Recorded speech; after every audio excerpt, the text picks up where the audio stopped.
കർത്താവ് നിങ്ങളോടുകൂടെ, അങ്ങേ ആത്മാവോടുകൂടെ.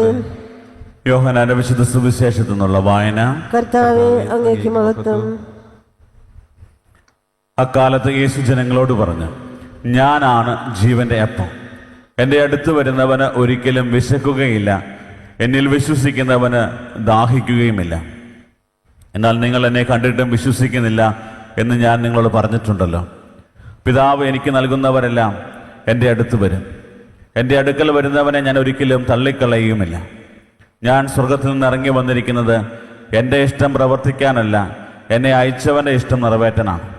അവിടുന്ന് എനിക്ക് നൽകിയവരിൽ ഒരുവനെ പോലും ഞാൻ നഷ്ടപ്പെടുത്താതെ അന്ത്യദിനത്തിൽ ഉയർപ്പിക്കണമെന്നതാണ് എന്നെ അയച്ചവൻ്റെ ഇഷ്ടം. പുത്രനെ കാണുകയും അവനിൽ വിശ്വസിക്കുകയും ചെയ്യുന്നവനാരോ അവന് നിത്യജീവൻ ഉണ്ടാകണമെന്നതാണ് എൻ്റെ പിതാവിൻ്റെ ഇഷ്ടം. അന്ത്യദിനത്തിൽ അവനെ ഞാൻ ഉയർപ്പിക്കുകയും ചെയ്യും. കർത്താവിൻ്റെ സുവിശേഷം. ക്രിസ്തുവേ, അങ്ങേക്ക് സ്തുതി. വിശ്വസിഹായിലേക്ക് സ്നേഹിക്കപ്പെടുന്ന പ്രിയ മാതാപിതാക്കളെ, സഹോദരി സഹോദരങ്ങളെ, നമ്മൾ വായിച്ചു കേട്ട വചനഭാഗം യോഹന്നാന്റെ സുവിശേഷം 6-ാം അധ്യായം 35 മുതലുള്ള തിരുവചന ഭാഗങ്ങളാണ്. ഈശോ വിശുദ്ധ കുർബാനയെക്കുറിച്ച് എൻ്റെ പ്രിയപ്പെട്ട ശിഷ്യന്മാരെ പഠിപ്പിക്കുന്ന ഒരു വചനഭാഗമാണിത്. 6-ാം അധ്യായത്തിൻ്റെ ഏറ്റവും വലിയൊരു സവിശേഷത വിശുദ്ധ കുർബാനയെക്കുറിച്ചുള്ള അധ്യായമായിട്ടാണ് കണക്കാക്കപ്പെടുക. അപ്പോൾ എപ്രകാരമാണ് ഈ ഒരു വലിയ വിശുദ്ധ കുർബാന എന്നുള്ള ആ ഒരു വലിയ സൗഭാഗ്യത്തിലേക്ക്, അല്ലെങ്കിൽ ആ ഒരു വലിയ ദാനത്തിലേക്ക് ദൈവം ഓരോ ശിഷ്യന്മാരെ ഒരുക്കിയത് എന്ന് നമുക്ക് കാണാൻ പറ്റും. നമ്മൾ വായിച്ചു കേട്ട സുവിശേഷത്തിൽ ഈശോ പറയുകയാണ്, ഞാനാണ് ജീവന്റെ അപ്പം. എൻ്റെ അടുത്ത് വരുന്നവന് ഒരിക്കലും വിശക്കുകയില്ല, എന്നിൽ വിശ്വസിക്കുന്നവന് ദാഹിക്കുകയുമില്ല. നമ്മുടെയൊക്കെ ജീവിതത്തിൻ്റെ ഏറ്റവും പരമമായ ഒരു ആഗ്രഹം, ഒരു ആവശ്യമാണ് കഴിക്കാൻ ഭക്ഷണവും ദാഹിക്കുമ്പോൾ വെള്ളമൊക്കെ കിട്ടുക എന്നുള്ളത്. പക്ഷേ ഈശോ പറയുന്നത് അതിനേക്കാൾ ഉപരി, ഈ ലോക ജീവിതത്തിലെ ഈ ഒരു ആഗ്രഹത്തിനേക്കാൾ ഉപരിയായിട്ട് ദൈവത്തെ സ്വന്തമാക്കുക, ദൈവത്തോട് കൂടെയായിരിക്കുക നമ്മുടെയൊക്കെ ഏറ്റവും വലിയ അടിസ്ഥാനപരമായ ഒരു ആവശ്യമാണ്. ഈ ഒരു ആവശ്യം, ഈ ഒരു ആഗ്രഹം എന്തുമാത്രം നമ്മൾ ഉള്ളിൽ കാത്തു സൂക്ഷിക്കുന്നു എന്നുള്ളത് വലിയൊരു ചോദ്യചിഹ്നമാണ്. പക്ഷേ നമ്മളെല്ലാവരുടെയും ഉള്ളിൽ ഒരുപോലെ ദൈവം നിക്ഷേപിച്ച ഒരു വലിയ ഒരു ആഗ്രഹമാണ് ദൈവത്തെ നേടിയെടുക്കുക, ദൈവത്തോട് കൂടെയായിരിക്കുക, ദൈവത്തിന് സ്വന്തമായിട്ട് മാറുക എന്നുള്ളത്. അതുകൊണ്ടാണ് ഈശോ പറഞ്ഞത്, എൻ്റെ അടുക്കൽ വരുന്നവന് വിശക്കുകയുമില്ല, ദാഹിക്കുകയുമില്ല. അതായത് ഭൗതികമായ ഒരു വിശപ്പും ദാഹവുമല്ല, മറിച്ച് തൻ്റെ ഉള്ളിൻ്റെ ഉള്ളിൽ നമ്മൾ ഓരോ നിമിഷവും അനുഭവിച്ചു കൊണ്ടിരിക്കുന്ന ആ ഒരു വലിയ ദാഹം, ദൈവത്തിന് വേണ്ടിയുള്ള ദാഹം, അത് ശമിക്കും. കാരണം ദൈവമാണ് നമ്മുടെ കൂടെയുള്ളത്. ആ ഒരു വലിയ ബോധ്യമാണ് ഈശോ തൻ്റെ പ്രിയപ്പെട്ട ശിഷ്യന്മാർക്ക് കൊടുക്കുക. വീണ്ടും ഈശോ പറയുന്ന കാര്യം, പിതാവ് എനിക്ക് നൽകിയിട്ടുള്ളവരെല്ലാം എൻ്റെ അടുത്ത് വരും, എൻ്റെ അടുക്കൽ വരുന്നവരെ ഞാൻ ഒരിക്കലും തള്ളിക്കളയത്തില്ല. ഈശോയുടെ ഒരു വലിയ ഒരു വാഗ്ദാനം. അതായത് എൻ്റെ അടുക്കലേക്ക് വരുന്ന ആരെയും ഞാൻ തള്ളിക്കളയത്തില്ല. ചില ആൾക്കാരോട് ചെറിയൊരു ഇഷ്ടം കൂടുതലുണ്ട്, ചില ആൾക്കാരോട് ഇഷ്ടം കുറവുണ്ട്. അങ്ങനെയല്ല, എല്ലാവരോടും ഒരുപോലെ എൻ്റെ അടുക്കൽ വരുന്നവരെ എല്ലാം ഞാൻ അതുപോലെ സ്നേഹത്തോടെ കരുണയോടെ കടാക്ഷിക്കും. ഇത് ദൈവം തരുന്ന, ഈശോ തരുന്നൊരു വലിയൊരു വാഗ്ദാനമാണ്. അതുകൊണ്ട് വീണ്ടും ഈശോ പറഞ്ഞു വെക്കുന്നതിന് പ്രധാനപ്പെട്ട കാര്യം, എന്തുകൊണ്ടാണ് ഇത്രമാത്രം ആ ഒരു വലിയ ഒരു തീക്ഷ്ണതയോടെ ഈശോ ഇതെല്ലാം പറഞ്ഞത്? അതായത് എൻ്റെ ജീവിതം മുഴുവനും പിതാവിൻ്റെ ഇഷ്ടം, എൻ്റെ സ്വർഗസ്ഥനായ പിതാവിൻ്റെ ഇഷ്ടം നിറവേറ്റുക എന്നുള്ളതാണ്.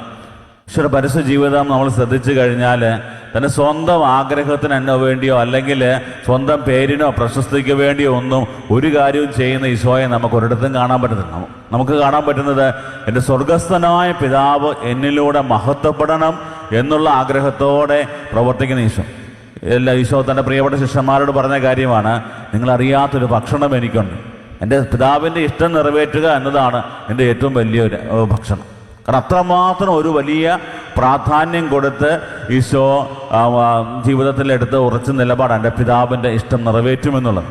അതുകൊണ്ട് എന്താണ് പിതാവിൻ്റെ ഇഷ്ടമെന്നുള്ള കാര്യം വീണ്ടും വചനത്തിൽ പറയുകയാണ്. അതായത് പുത്രനെ കാണുകയും അവനിൽ വിശ്വസിക്കുകയും ചെയ്യുന്നവൻ ആരോ അവൻ നിത്യജീവൻ ഉണ്ടാകണമെന്നതാണ് എൻ്റെ പിതാവിൻ്റെ ഇഷ്ടം.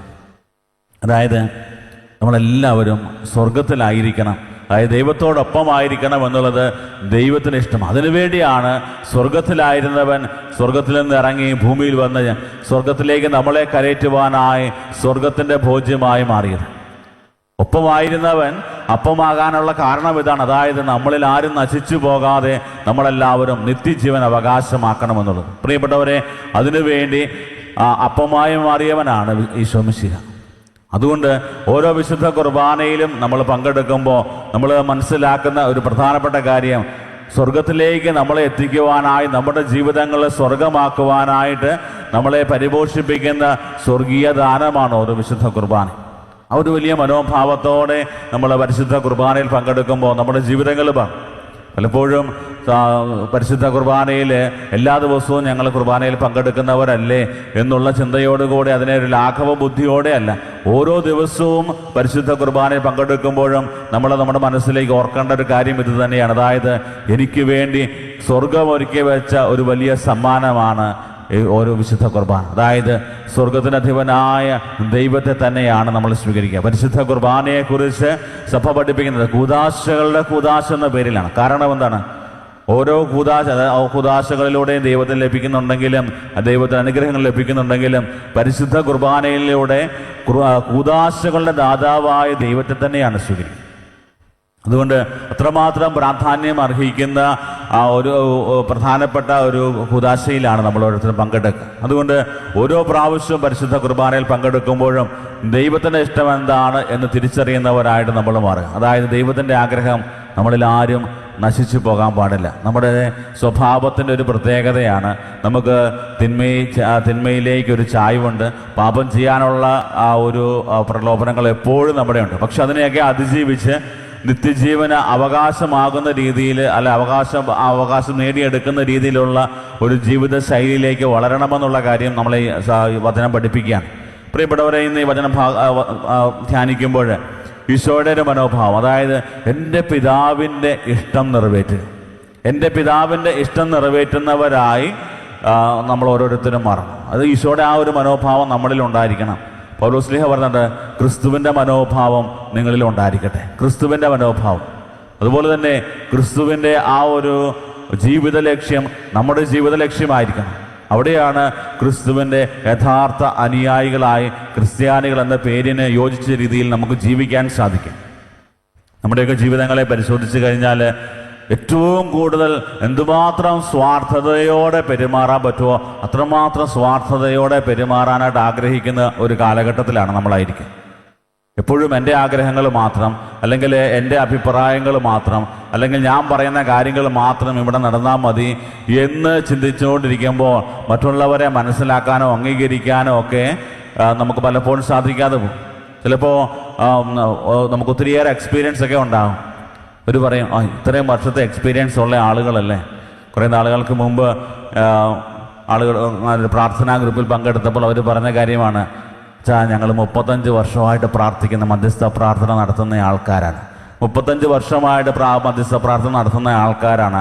അതുകൊണ്ട് എങ്ങനെ പ്രാർത്ഥിക്കണമെന്നൊക്കെ ഞങ്ങൾക്കറിയാം. ഞങ്ങൾ പ്രാർത്ഥിക്കുന്നത് പോലെ പ്രാർത്ഥിച്ചാലേ അഭിഷേകം കിട്ടും. പ്രിയപ്പെട്ടവരെ, നമ്മുടെയൊക്കെ ചിന്ത പലപ്പോഴും അത് എന്തുമാത്രം സ്വാർത്ഥപരമായ ചിന്താഗതിയാണ്.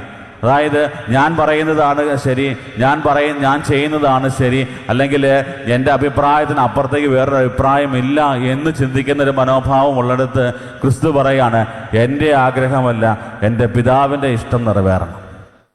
പ്രിയപ്പെട്ടവർ, ഈ ഒരു മനോഭാവം നമ്മുടെയൊക്കെ കുടുംബങ്ങളിലും വ്യക്തിബന്ധങ്ങളിലും ഒക്കെ ഉണ്ടായിക്കഴിഞ്ഞാൽ എന്തുമാത്രം സന്തോഷത്തോടെ സമാധാനത്തോടെയൊക്കെ ഈ ലോക ജീവിതം നമുക്ക് പര്യവസാനിപ്പിക്കാൻ സാധിക്കും. എപ്പോഴും അസ്വസ്ഥതകളിലൂടെ പോകുന്നുണ്ടെങ്കിൽ നമ്മുടെ ഉള്ളിൽ സ്വാർത്ഥത കടന്നുകൂടിയിട്ടുണ്ട് എന്നുള്ളത് നമുക്ക് തിരിച്ചറിയേണ്ടതായിട്ടുള്ളൊരു കാര്യമാണ്. അതുകൊണ്ട് ഇന്ന് പരിശുദ്ധ കുർബാനയിൽ പങ്കെടുക്കുമ്പോൾ എല്ലാ കൃപാവരങ്ങളുടെയും ദാതാവായ ദൈവത്തെ സ്വീകരിക്കുന്ന സമയമാണ്. അതുകൊണ്ട് ആ ഒരു സമയത്ത് ഈശോയുടെ ആ ഒരു മനോഭാവം, ഈശോയുടെ ജീവിത ലക്ഷ്യം, അത് നമ്മുടെ ജീവിത ലക്ഷ്യമാക്കി മാറ്റുവാനായിട്ടുള്ള കൃപയ്ക്കും അഭിഷേകത്തിനും വേണ്ടി പ്രത്യേകം നമുക്ക് പ്രാർത്ഥിക്കാം. ദൈവം നമ്മളെ സമൃദ്ധമായി അനുഗ്രഹിക്കട്ടെ. ആമേൻ.